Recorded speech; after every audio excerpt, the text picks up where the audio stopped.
Maganda. Maganda pong araw sa inyong lahat, mga idol followers. Sinasabi po ngayon na ang mundo ay napakaliit na pagdating sa komunikasyon.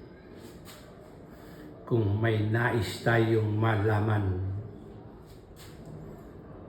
isang click lang, malalaman mo na ang nais mong malaman. Subalit, hindi natin mapapasubalian ang tatlong bagay na ito. Bagamat madali ka nang makakuha ng mga impormasyon, ay hindi mo pa rin mapapasubalian ang nilalaman ng tatlong aklat na ito. Dahil mula sa pinakamalaki at pinakamaliit na detalye ay tinataglay ng tatlong aklat na ito.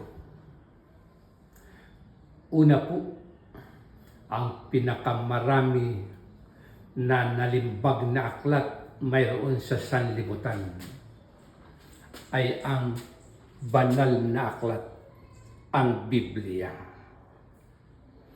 At ang sumunod na maraming nalimbag na aklat ay ang diksyonaryo.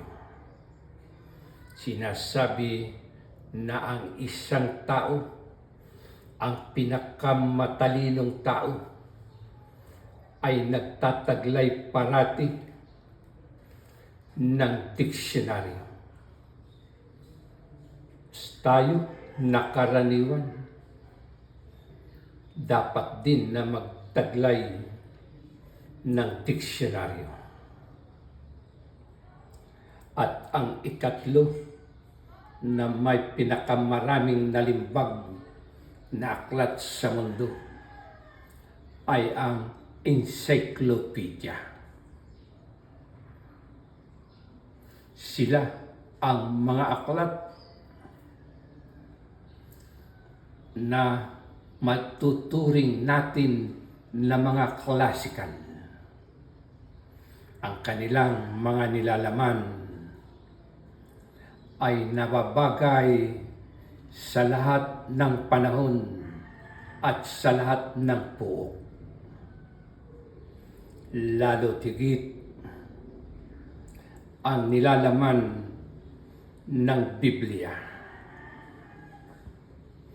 Kailangan natin ito.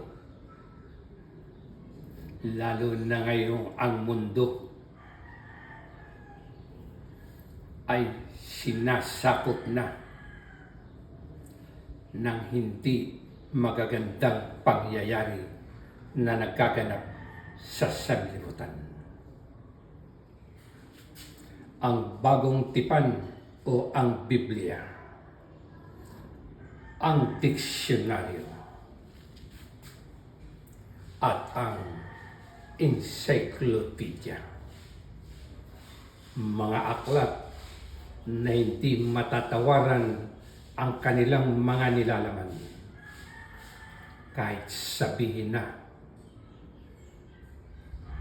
marami ng mga pangyayaring nagaganap sa ating sanlibutan, mahirap matawaran ang tatlong classical na aklat na ito.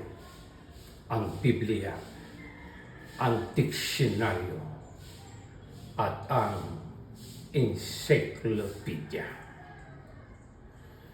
At sana po mga idol followers, subscribe po kayo sa aking YouTube channel at sa aking Facebook page. Salamat po.